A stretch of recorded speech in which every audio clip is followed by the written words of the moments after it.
aku Intan Tibet.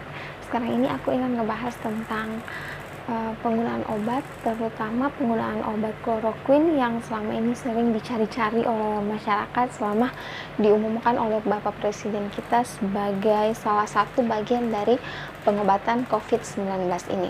Apa sih obat kloroquine itu? Kok banyak yang nyari-nyari? Dulunya obat itu digunakan untuk pengobatan malaria, tetapi untuk daerah yang endemik malaria sudah mengalami resistensi terhadap obat kloroquine tersebut. Makanya kloroquine sekarang sudah tidak digunakan untuk terapi pengobatan malaria. Apa sih resistensi itu? Jadi resistensi obat itu contohnya itu kayak gini. Sebelum terjadinya resistensi, kalau kita belikan kloroquine itu bisa sembuh, tetapi karena kita minum obatnya tidak teratur atau minum obatnya bolong-bolong, minum obatnya asal-asalan, tidak sesuai dosis yang dianjurkan, itu yang bisa memicu terjadinya resistensi. Jadi saat terjadinya resistensi obat tersebut sudah tidak bisa digunakan lagi untuk mengobati penyakit malaria. Jadi kloroquine sekarang itu hanya digunakan untuk rheumatoid arthritis dan lupus, sudah tidak digunakan lagi untuk mengobati penyakit malaria. Dengan munculnya COVID-19 ini yang sampai sekarang belum ada obat resminya, belum ada antivirusnya, tapi kita belajar dari negara-negara tetangga dan belajar dari pengalaman-pengalaman negara lain untuk menggunakan kloroquine ini di salah satu bagian terapi dari COVID-19, tapi digunakan hanya untuk yang positif COVID-19, tidak bisa digunakan kepada pasien yang negatif. Itu pun untuk pasien yang positif COVID-19 tidak semua menggunakan obat ini, hanya di dalam kondisi-kondisi tertentu yang memang sangat-sangat membutuhkan obat ini. Dan obat ini itu juga diberikan sesuai dengan anjuran dokter dan dalam pengawasan dokter dan apoteker. Jadi penggunaan kloroquine di COVID-19 ini bukan sebagai antivirus. Jadi bukan sebagai antivirus ya teman-teman. Jadi jangan sampai kalian berpikir mau minum kloroquine-nya untuk mencegah supaya virusnya nggak masuk ke dalam tubuh kalian. Jangan sampai itu terjadi, karena kalau kalian minum obatnya sembarangan, nggak tahu minum obatnya aturan pakainya dari mana, dosisnya kayak gimana, itu bisa memicu terjadinya resistensi atau mungkin bisa memicu terjadinya kasus baru, masalah baru. Karena ingat, setiap obat itu punya efek samping. Contohnya kloroquine ini punya efek samping terhadap gangguan mata, gangguan jantung, terus ruam pada kulit, bisa mual, muntah.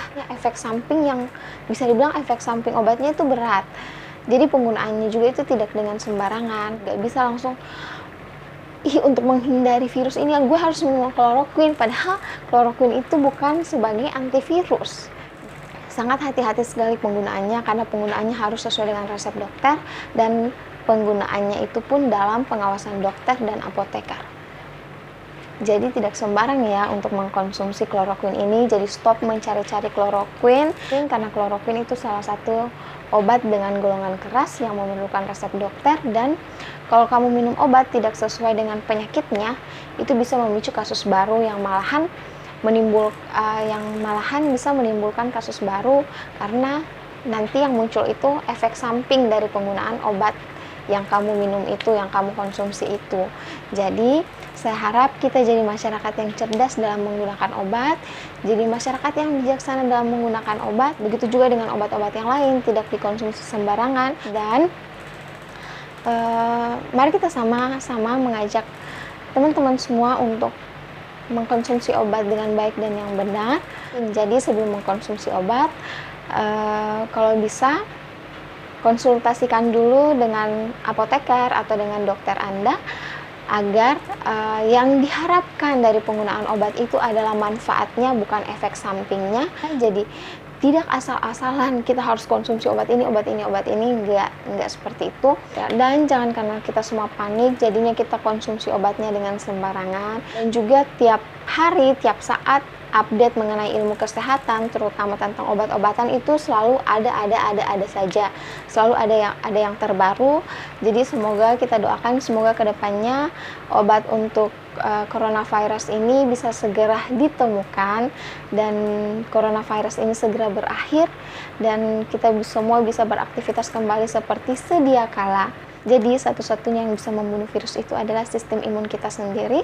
Jadi mari kita tingkatkan sistem imun kita dengan menerapkan pola hidup bersih dan sehat agar kita semua terhindar dari virus corona ini dan kita semua bisa beraktivitas kembali seperti sedia kala. Dan ingat, obat itu bukan kue donat.